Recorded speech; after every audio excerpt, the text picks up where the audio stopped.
Good morning student. आज हम भारतीय विद्याशास्त्रीय परिप्रेक्ष्य में लुई ड्यूमा के विचार पढ़ेंगे। सबसे पहले लुई ड्यूमा। देखिए, लुई ड्यूमा जो थे वो फ्रांसीसी मानवशास्त्री थे। भारतीय विद्याशास्त्र परिप्रेक्ष्य के संबंध में लुई ड्यूमा के विचारों को बहुत प्रमुखता से जाना जाता है। अगर हम लुई ड्यूमा के जीवन परिचय की बात करें तो लुई ड्यूमा का जन्म 1911 में हुआ था। लुई ड्यूमा ने ऑक्सफोर्ड विश्वविद्यालय में अध्यापन कार्य किया था। 1955 के बाद वे फ्रांस आ गए और उन्होंने वहाँ पर रिसर्च, अध्ययन और अध्यापन कार्य किया। लुई ड्यूमा ने अपने जीवन काल में बहुत प्रमुख पुस्तकें प्रकाशित की, जिसमें से मैं कुछ आपको बता रही हूँ। पहली थी hierarchy and marriage alliance in south Indian kinship, जो कि 1954 में प्रकाशित हुई।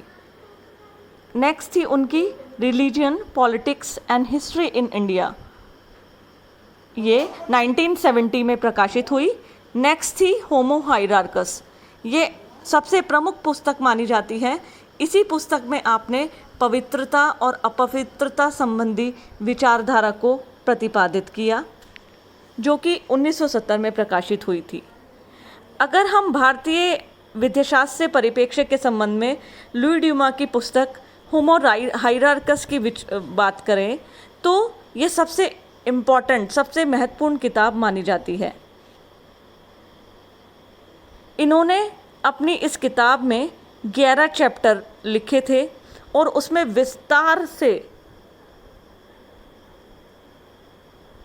पवित्रता, अपवित्रता, संसरण, श्रम विभाजन, विवाह का नियमन, शक्ति क्षेत्र, जातीय सरकार और गैर हिंदुओं तथा बाहर से बाहर जातीय, इसका विस्तार से उल्लेख किया है। भारतीय विद्याशास्त्रीय परिप्रेक्ष्य, जैसा कि मैंने आपको पहले भी बताया था कि भारतीय विद्याशास्त्रीय परिप्रेक्ष्य का मतलब होता है पुस्तकीय ज्ञान। जब पुरानी प्राचीन धर्मग्रंथों, प्राचीन महाकाव्यों और पुस्तकों को अध्ययन के लिए उपयोग में लाया जाता है, उसके माध्यम से अध्ययन संपादित किए जाते हैं, तो उसको भारतीय विद्याशास्त्रीय परिप्रेक्ष्य कहते हैं। लुई ड्यूमा ने भी भारतीय विद्याशास्त्रीय परिप्रेक्ष्य के संबंध में विस्तार से बताया।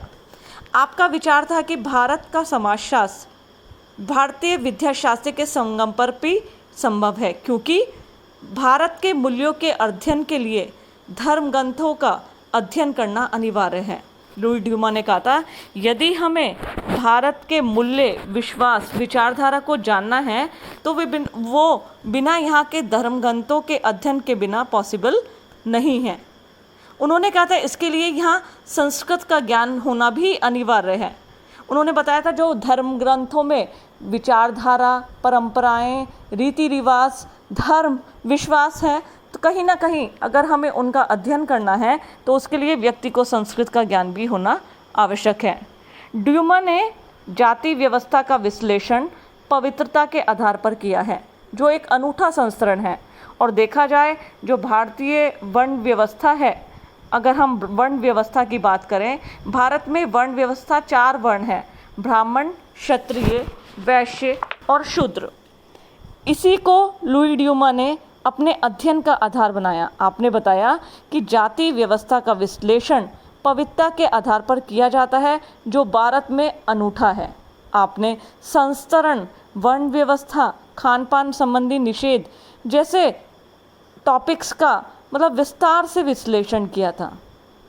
इस प्रकार लुई ड्यूमा ने अन्य विद्वान, अन्य समाजशास्त्रियों की भांति जाति व्यवस्था के कार्यों और अकार्यों के भी विस्तार से विवेचना की थी।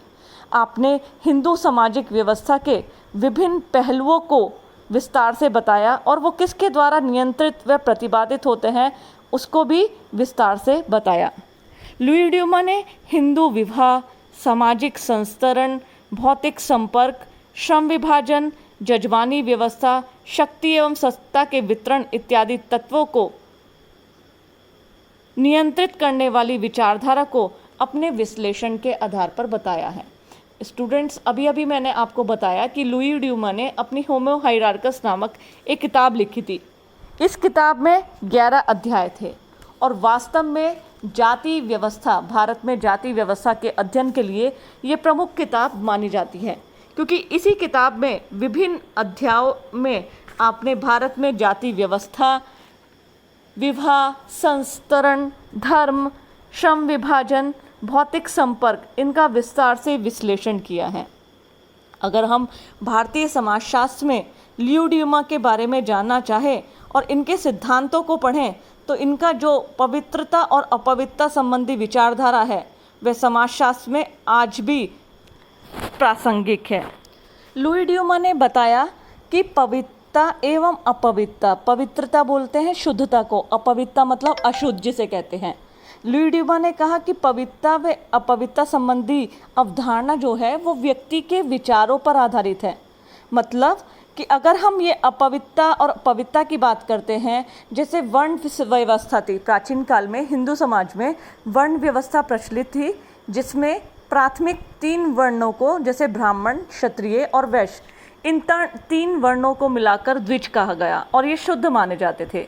जबकि निम्न वर्ण, शूद्र वर्ण, जो अंतिम वर्ण था, शूद्र वर्ण था, उसको अपवित्रता की श्रेणी में रखा जाता था, क्योंकि वो जिस व्यवसायों को करते थे या जिस शूद्र वर्ण में आता था उनको अशुद्ध व अपवित्रता की श्रेणी में रखा गया। तो यही लुई ड्यूमा ने बोला है कि पवित्रता एवं अपवित्रता की अवधारणा का संबंध व्यक्ति के विचारों से है। ये हमारे ही मस्तिष्क की उपज है, ये और कहीं से नहीं आया है। आपने बताया कि जो हमारे, आपने जो शुद्धता और अशुद्धता की बात की, पवित्रता और पवित्रता की, उन्होंने पुनः अशुद्धता को यानी अपवित्रता को 2 भागों में बांटा है। उन्होंने बोला जैसे धार्मिक कर्मकांड, पूजा पाठ आदि क्रियाएं संपादित होती थी वो 2 प्रकार की होती थी। अशुद्धता को भी आपने 2 प्रकार से बताया, एक तो अस्थायी अशुद्धता और एक स्थायी अशुद्धता। देखिए, अस्थायी अशुद्धता की अगर मैं बात करूं, इसको मैं कुछ आपको एग्जाम्पल के माध्यम से समझाऊंगी। अस्थायी अशुद्धता जैसे कुछ धार्मिक क्रियाकर्म या कार्यकलाप करने से जो दूर हो जाती थी। हमारे यहाँ जो गंगा नदी है इसको पवित्र माना जाता है और इसके जल को सभी धार्मिक कार्यों में प्रयोग में लाया जाता है, क्योंकि ऐसा माना जाता है इसका जल पवित्र है। इसके जल के सेवन से या संपर्क में आने से सभी चीज़ें पवित्र हो जाती हैं। जैसे किसी घर में किसी व्यक्ति की मृत्यु हो जाती है, ऐसा माना जाता है वह घर अपवित्र हो गया, लेकिन कुछ समय बाद हवन, गंगा जल के छिड़काव से, धार्मिक अनुष्ठान, पूजा पाठ जिसमें हम 10वीं 13वीं आदि नामों से संबोधित करते हैं, ब्रह्मभोज, ब्राह्मणों को भोजन कराते हैं, ब्राह्मणों को दान देते हैं, ऐसा माना जाता है। उसके पश्चात ये अस्थायी अशुद्धता जो होती है दूर हो जाती है और वो पुनः शुद्धता की श्रेणी में शामिल हो जाता है। कहने का मतलब कि जिस समाज में हम समाज को पवित्रता और अपवित्रता की श्रेणी में डालते हैं, जिनको हम पवित्र बोलते हैं, उनको एक तो हम अपवित्र चीज़ों से दूर रखने का प्रयत्न करते हैं, और दूसरा उन्होंने बोला है जो अशुद्ध और अपवित्र है वो 2 प्रकार की होती है। जैसा कि मैंने बताया, स्त्रियों के जो मासिक धर्म का काल होता है उसमें उनको अपवित्र माना जाता है, लेकिन कुछ समय के पश्चात उसे पवित्रता की श्रेणी में शामिल कर लिया जाता है। इसी प्रकार जब घर में नवजात शिशु का आगमन होता है तो ऐसा माना जाता है एक समय या एक काल के लिए वहाँ अपवित्रता या अशुद्धता हो जाती है, जिसको धार्मिक क्रियाकलाप, धार्मिक कांड के द्वारा दूर किया जाता है। दूसरा बात करते हैं लुई ड्यूमा।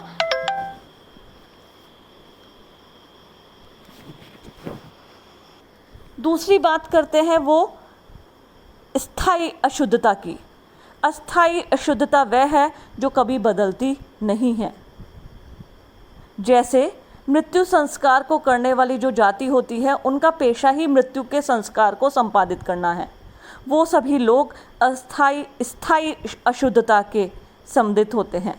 साथ ही साथ अगर हम वर्ण व्यवस्था में निम्न जाति के व्यवसाय देखें, जिसमें शूद्र जाति को सम्मिलित किया जाता है। ऐसा कहा जाता था कि चमड़ा कमाना, मरे पशुओं की खाल उतारना, उनसे जूते चप्पल बनाना, ये उनकी स्थायी अशुद्धता है जो दूर नहीं की जा सकती थी। तो इस प्रकार लुई ड्यूमा ने पवित्रता एवं अपवित्रता से जुड़े मूल्य, विचार विभिन्न जातियों में जैसे रहन सहन, खान पान के नियम भी इसी में सम्मिलित किए हैं। लुई ड्यूमा ने कहा था कि भारतीय समाज में जाति व्यवस्था में ब्राह्मणों को पवित्र तथा शूद्रों को अपवित्र कहा गया है। ऐसा माना जाता था ये दो विरोधी परंतु परस्पर एक दूसरे पर निर्भर सांस्कृतिक तत्वों से बनी हुई है। आपने बताया कि वर्ण व्यवस्था में जाति, जो ब्राह्मण जाति थी, उसको सर्वोच्च स्थान दिया गया था और शूद्रों को निम्न स्थान दिया गया था।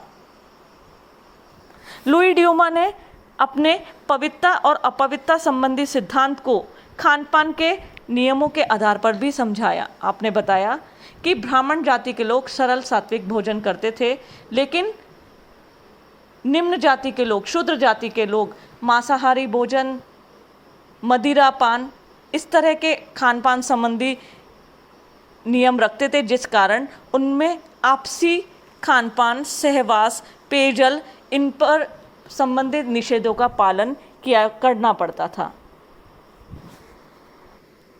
लुई ड्यूमा ने बताया कि भारतीय समाजशास्त्र एक ऐसी विशिष्ट ज्ञान की शाखा है जो भारतीय विद्याशास्त्र और समाजशास्त्र के संगम स्थल पर स्थित है।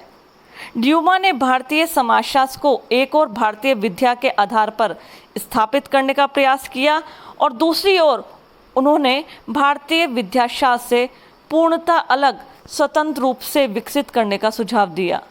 ड्यूमा लिखते हैं कि भारत हेतु समाजशास्त्र के स्थायी विकास की प्रथम शर्त यह है कि भारतीय विद्याशास्त्र के मध्य उचित संबंध स्थापित हो। इस प्रकार लुई ड्यूमा ने भारतीय समाजशास्त्र में वर्णात्मक समाजशास्त्र का भी विचार दिया।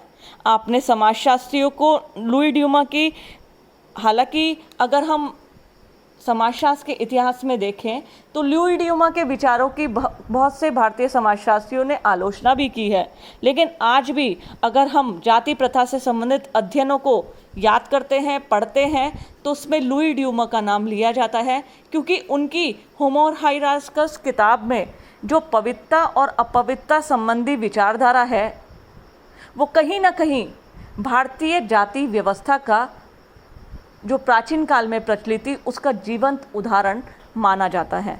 तो बच्चों, ये लुई ड्यूमा का पवित्रता और अपवित्रता संबंधी विचार है, जो कि आपने मुख्य रूप से भारतीय विद्याशास्त्रीय परिप्रेक्ष्य के संबंध में प्रतिपादित किया था। इसके संबंध में अगर एग्जाम में क्वेश्चन आएगा तो आप लिख सकते हैं, भारतीय विद्याशास्त्रीय परिप्रेक्ष्य के संबंध में लुई ड्यूमा के विचारों की विवेचना कीजिए। इससे ये क्वेश्चन बनता है। बाकी इस क्वेरीज के लिए आप मुझसे व्हाट्सएप पे संपर्क कर सकते हैं। Have a nice day. Bye bye.